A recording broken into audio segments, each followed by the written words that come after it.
Chapitre 1 – Intensité du courant électrique. Révision sur les circuits électriques de la classe de 5e. Qu'est-ce qu'un circuit électrique?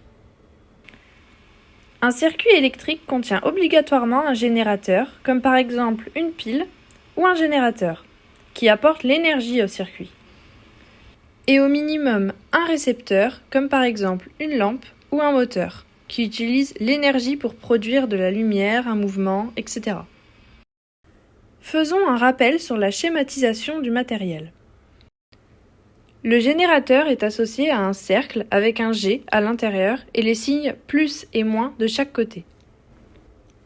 La pile, qui est un générateur particulier, se traduit par une borne positive et une borne négative. Les symboles pour la lampe et le moteur sont tout simplement un cercle avec une croix à l'intérieur pour la lampe et un M pour le moteur. Le symbole de la DEL est un triangle avec au bout un trait vertical et deux flèches vers le haut. Celui de la résistance est un simple rectangle.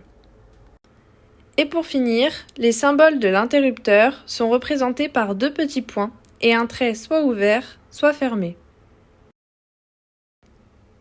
Quelle est la différence entre un circuit ouvert et un circuit fermé? Dans un circuit ouvert, le courant ne passe plus. Il y a donc un trou. Alors que fermer le circuit revient à rendre l'établissement du courant.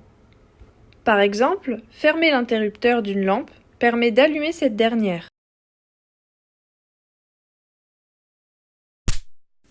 C'est pourquoi l'interrupteur a deux symboles, fermé et ouvert. Étudions à présent le sens du courant. Le courant circule toujours de la borne positive du générateur à la borne négative. On indique le sens du courant à l'aide de flèches sur le circuit. Remarque. Pour le cas d'un moteur, le sens du courant modifie sa rotation en avant ou en arrière. Pour le cas de la DEL, c'est différent. La DEL ne laisse passer le courant que dans un seul sens. Elle le bloque dans l'autre cas. Nous allons à présent étudier les deux types de circuits existants, les circuits en série et les circuits en dérivation. Commençons par les circuits en série. Il n'y a toujours qu'une seule boucle et les éléments se suivent.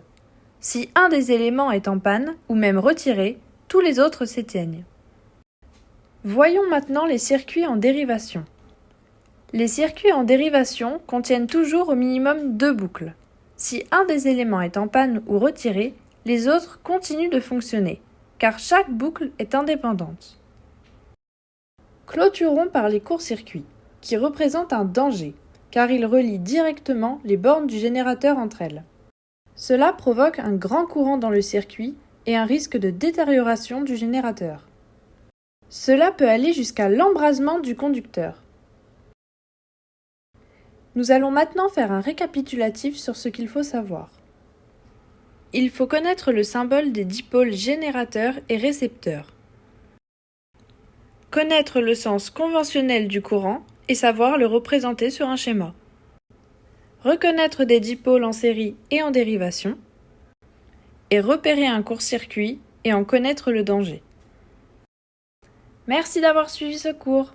Je t'invite maintenant à pratiquer en faisant les activités suivantes.